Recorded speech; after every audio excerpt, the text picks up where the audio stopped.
दोस्तों कैसे हैं। मैं समाचार विश्लेषण साइट पर आज विश्लेषणात्मक अध्ययन अ, करना चाहता हूं। जो किसानों की जो समस्या है जिस पर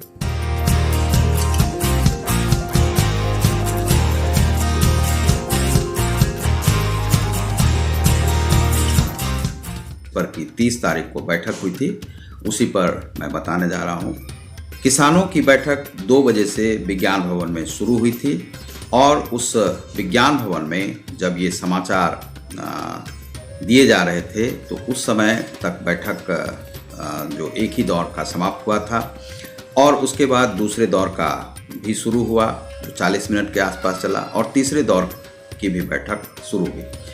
इन बैठकों में बहुत खींचतान चलती रही कि वह वापस लिया जाए और वापस नहीं लिया जाए और उसमें किस प्रकार से सरकार यह कार्य करे कि वह आगे बढ़े। यह बात को आगे बढ़ाने की बात थी कि किस प्रकार से उसमें किया जाए। उसके बाद लंगर से भोजन आया। लंगर से भोजन का जब समय हुआ लंच के समय में तो 2 मंत्रियों ने उसमें कहा कि आप सरकारी भोजन तो नहीं कर सकते हैं लेकिन हम आपके लंगर का भोजन तो कर सकते हैं, तो आप भोजन करने दीजिए।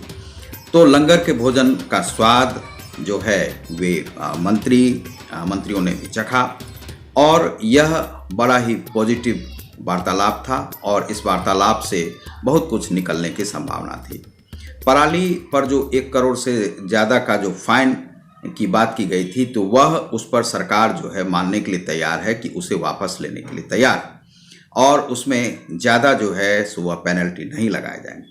बिजली माफ़ी की जहाँ तक बात है तो बिजली माफ़ी पहले भी सरकार मानने के लिए तैयार थी, अब भी मानने के लिए तैयार है। और उसके बाद अब यह बैठक जो है सो समाप्त हो गई। समाप्त होने के बाद यह तय हुआ कि अभी पूरी तरह से यह बैठक जो है वह पूर्ण नहीं हुआ है और जो स्वामीनाथन कमेटी की जो मांग थी वह स्वामीनाथन कमेटी को यहाँ पर रखा जाए और पूरी तरह से। तो किसानों ने कहा कि जो है सो आगे भी यह बैठक जारी रहेगी और 4 जनवरी को नए साल में यह नई संभावनाओं के साथ इस बैठक को समाप्त किया गया है।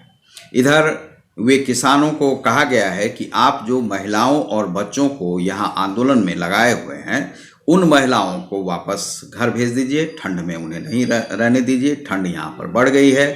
ठंड जो है हिमाचल प्रदेश से लेकर जम्मू कश्मीर, दिल्ली में और उत्तराखंड में बहुत ज़्यादा ठंड बढ़ गई है। राजधानी क्षेत्रों में भी ठंड बढ़ गई है। इसलिए उन महिलाओं और बच्चों को इस आंदोलन में शामिल नहीं किया जाए। आप लोग यदि रहना चाहते हैं तो आप रह सकते हैं, लेकिन उसके बाद जब यह आंदोलन समाप्त हो तो आप लोग अपने अपने कार्यों पर वापस लौटें और वहां जाकर अपने खेत खलिहानों को देखें।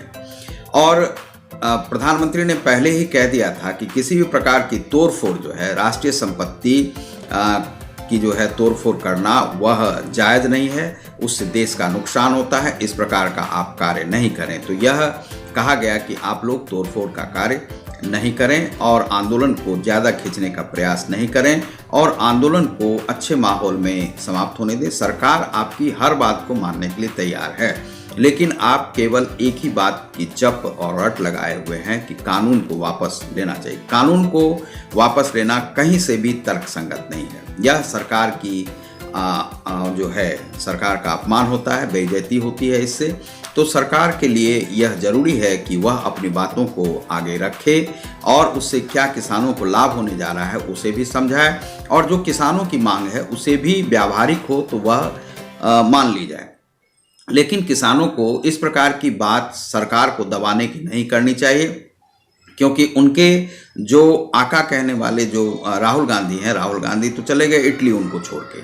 उनकी देखरेख करने वाला यही सरकार है जो कि 6000 वार्षिक रूप से भी देते हैं। आपके लिए जो है आत्महत्या की जो घटना थी, चूँकि आत्महत्या पर हमने ही लिखा था फेसबुक के माध्यम से और आत्महत्या नहीं हो किसानों का इसलिए हमने प्रयास किया था। मुझे दुख होता था कि जैसे महाराष्ट्र में, आंध्र प्रदेश में जो किसान जो आत्महत्या करके मर रहे थे उससे मैं बड़ा दुखी था कि इसे कैसे रोका जाए। तो रोकने के लिए उसमें यह प्रयास किया गया और अब आत्महत्या को रोकने के लिए ही सारे प्रयास किए गए हैं। तो किसान की स्थिति सुधरे और किसान के लिए प्रधानमंत्री ने कहा है कि उनके जीवन को आसान बनाने का, हर नागरिक के जीवन को आसान बनाने का नरेंद्र मोदी जी प्रयास करेंगे। उसी प्रयास में वे लगे हुए हैं। तो किसानों को उनकी बातों को सुनना चाहिए। अब वह जमाना नहीं रहा जो पहले था। आज से 40-50 साल पहले आप जब खेती करते थे तो आपके लिए एक ही मार्केट था। आज आपके पास बड़ा व्यापक विश्व ग्लोबल इंडस्ट्री हो गया है और उसमें आप बेच सकते हैं। और पंजाब के सभी किसान संपन्न किसान हैं, उन लोगों को और संपन्नता मिलेगी। बिहार के भी किसान को संपन्नता मिलेगी, आंध्रा के भी किसान को संपन्नता मिलेगी, तमिलनाडु के भी किसान को संपन्नता मिलेगी। तो संपन्नता के लिए कार्य करना है, जिससे कि आपके पास यदि कोई किसान यदि गरीबी में भी जी रहा है, उसके भी जीवन को आप अच्छा बना सकें। तो इसलिए जो है ये कानून लाया गया है तीनों। और एमपीसी के लिए, एमएसपी के लिए सरकार ने कहा है कि वह जो है समाप्त नहीं किया जाएगा। एएमपीसी जो है वह भी बना ही रहेगा। तो किसानों के लिए किसी प्रकार की समस्या नहीं है। इसलिए 4 तारीख को अंतिम दिन किसान माने और उस बैठक में वे जाकर अपनी मांगों को जो भी मनवाना है, जो भी कार्य व्यावहारिक उनकी मांग जो हो उसे माना जा सकता है। और मानने के बाद वे अपनी जो आंदोलन को है उसे वे समाप्त करें और अपने अपने घर को जाएं। ठंड बढ़ रही है और उन्हें वापस जाना चाहिए। तो आप देख रहे हैं हमारे चैनल समाचार विश्लेषण को, जिसमें मिलता है टोटल समस्याओं का समाधान, विश्लेषणात्मक अध्ययन। तो आप देख रहे हैं आर.के. सुमन को। और आपने यदि हमारे चैनल को सब्सक्राइब नहीं किया, सब्सक्राइब करें, लाइक और शेयर भी करें। बहुत बहुत धन्यवाद। वंदे मातरम।